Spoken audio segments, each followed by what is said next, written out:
Hello everyone, आप सभी का बहुत बहुत स्वागत है हमारे इस YouTube channel VK study institute पर। जो भी लोग पहली बार इस चैनल पर विजिट कर रहे हैं, प्लीज़ चैनल को सब्सक्राइब कर लें, साथ ही बेल आइकॉन को भी प्रेस कर दें। और हमारे ज़्यादा अपडेट के लिए आप हमारे टेलीग्राम चैनल से जुड़ जाइए, जिसका लिंक डिस्क्रिप्शन बॉक्स में दिया गया है। और साथ ही साथ हमारे फेसबुक पेज को भी लाइक कर लीजिएगा, जिसका लिंक डिस्क्रिप्शन बॉक्स में दिया गया है। अगर आपके कोई क्वेरी है, कोई सुझाव है, तो प्लीज़ कमेंट सेक्शन में ज़रूर लिखिएगा,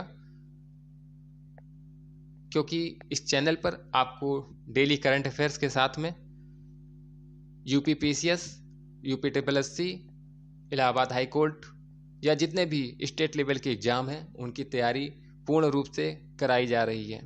तो बने रहिए हमारे साथ, जुड़े रहिए हमारे साथ। जल्दी से जाकर के चैनल को सब्सक्राइब कर लीजिए और शुरू करते हैं आज का video. Good morning everyone. Current affairs 2 जुलाई 2020। आज का वीडियो शुरू करने से पहले जिन लोगों ने चैनल को सब्सक्राइब नहीं किया है, प्लीज़ चैनल को सब्सक्राइब कर लें, साथ में बेल आइकॉन को भी प्रेस कर दें। तो शुरू करते हैं आज का current affairs. Current affairs 1, NADA app. National Anti Doping Agency ने हाल ही में खिलाड़ियों का खेल, निषिद्ध पदार्थों और डोप परीक्षण से संबंधित विभिन्न पहलुओं की जानकारी प्रदान करने के लिए एक मोबाइल एप्लीकेशन लॉन्च की है। यह ऐप खिलाड़ियों को प्रतिबंधित दवाओं एवं उनके प्रयोग से बचने की जानकारी प्रदान करेगा। इस ऐप के माध्यम से खिलाड़ी खेलों के विभिन्न पहलुओं को, खासकर प्रतिबंधित दवाओं का प्रयोग न करने को लेकर जागरूक हो सकेंगे।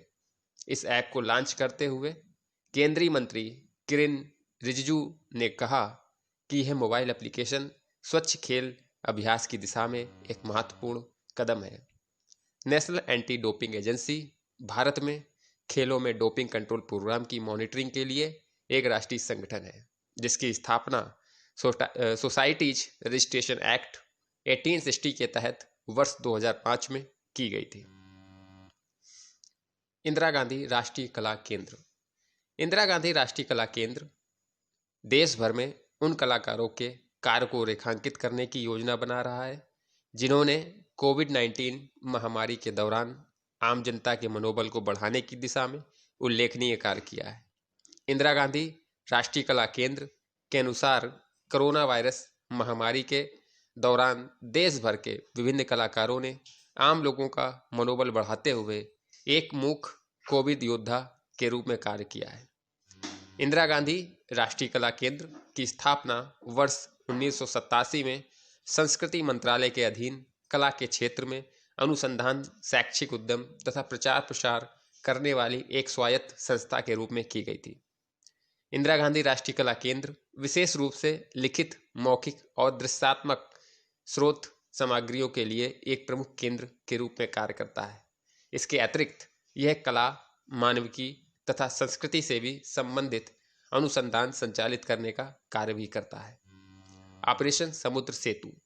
भारतीय नौसेना द्वारा ऑपरेशन समुद्र सेतु तैनात किए गए आईएनएस जलासव ने 1 जुलाई 2020 को लगभग 687 भारतीय नागरिक के साथ तूतीकोरिन बंदरगाह में प्रवेश किया, जिसके साथ ही भारतीय नौसेना के जहाज़ों के माध्यम से ईरान से वापस लाए गए भारतीय नागरिकों की कुल संख्या 920 तक पहुंच गई है।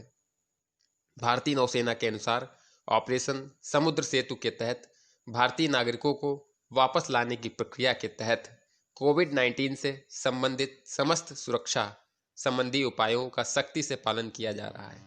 आईएनएस जलासव नौसेना का सबसे बड़ा एम्फीबियस प्लेटफॉर्म है और यह विशाखापट्टनम में पूर्वी नौसेना कमान मुख्यालय के अंतर्गत आता है।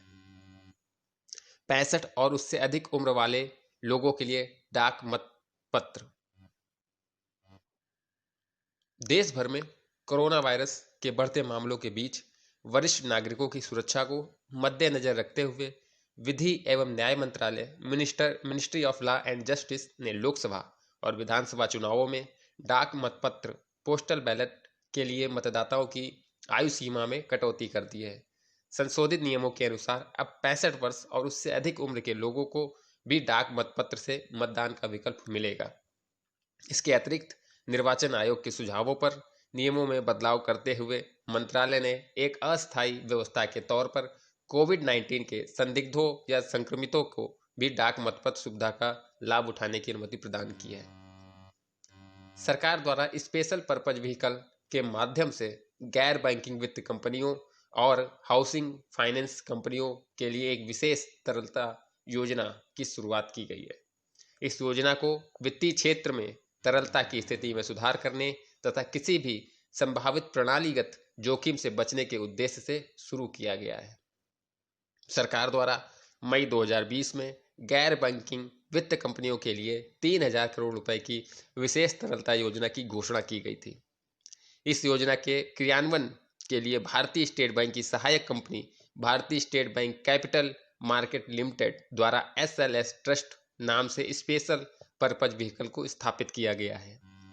इस स्पेशल पर्पज व्हीकल के माध्यम से गैर बैंकिंग वित्त कंपनियों और हाउसिंग फाइनेंस कंपनियों को विशेष तरलता योजना से जोड़ने का कार्य किया जाएगा। हाल ही में पर्यावरण, वन एवं जलवायु परिवर्तन मंत्रालय ने सेंट्रल जू अथॉरिटी का पुनर्गठन करते हुए इसमें school of planning and architecture Delhi के एक विशेषज्ञ और एक आणविक जीव विज्ञानी को शामिल किया है। सेंट्रल जू अथॉरिटी क्या है? सेंट्रल जू अथॉरिटी CZA एक सांवैधानिक निकाय है जिसका मुख्य उद्देश्य भारत में जानवरों के रखरखाव, स्वास्थ्य देखभाल के लिए न्यूनतम मानकों तथा मानदंडों को लागू कराना है। सांवैधानिक निकाय के रूप में इसकी स्थापना वर्ष 1992 में की गई थी। उल्लेखनीय है कि वर्ष 1991 में इस निकाय की स्थापना के लिए वन्य जीव संरक्षण अधिनियम को संशोधित किया गया था। इस प्राधिकरण का मुख्य लक्ष्य देश की समृद्ध जैव विविधता के संरक्षण में राष्ट्रीय प्रयास को और मजबूत करना है, विशेष रूप से पशुओं के संबंध में। भारत में चिड़ियाघरों को वन्य जीव संरक्षण अधिनियम 1972 के प्रावधानों के अनुसार विनियमित तथा राष्ट्रीय चिड़ियाघर नीति 1992 द्वारा निर्देशित किया जाता है।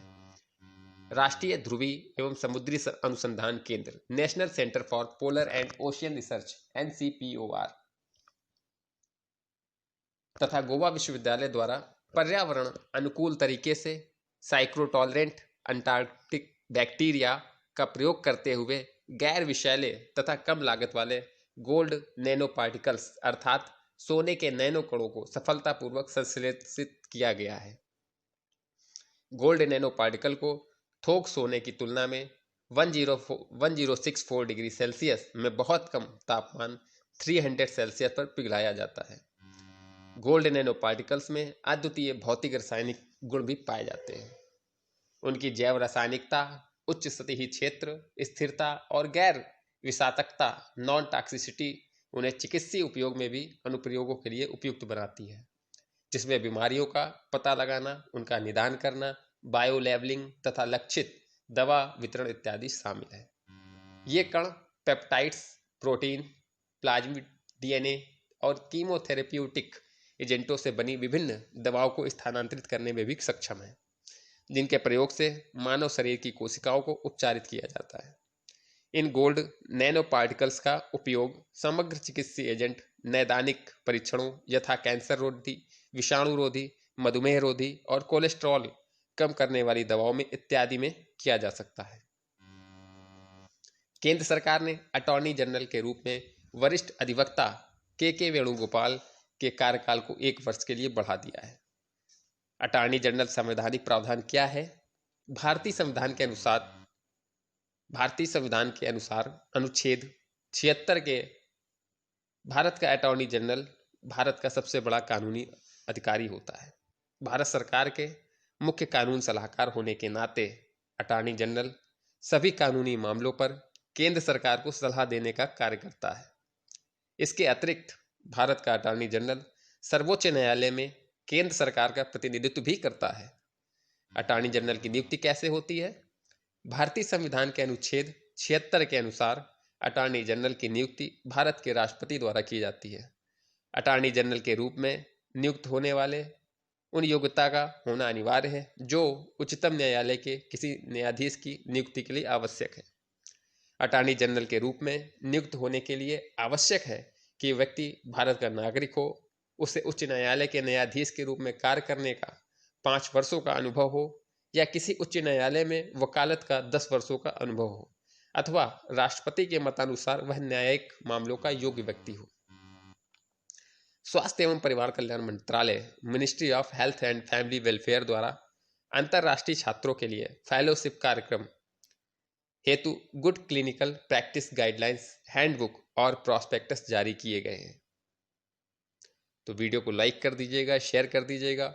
साथ ही जिन लोगों ने चैनल को सब्सक्राइब नहीं किया है, प्लीज़ चैनल को सब्सक्राइब कर लीजिएगा। Thank you.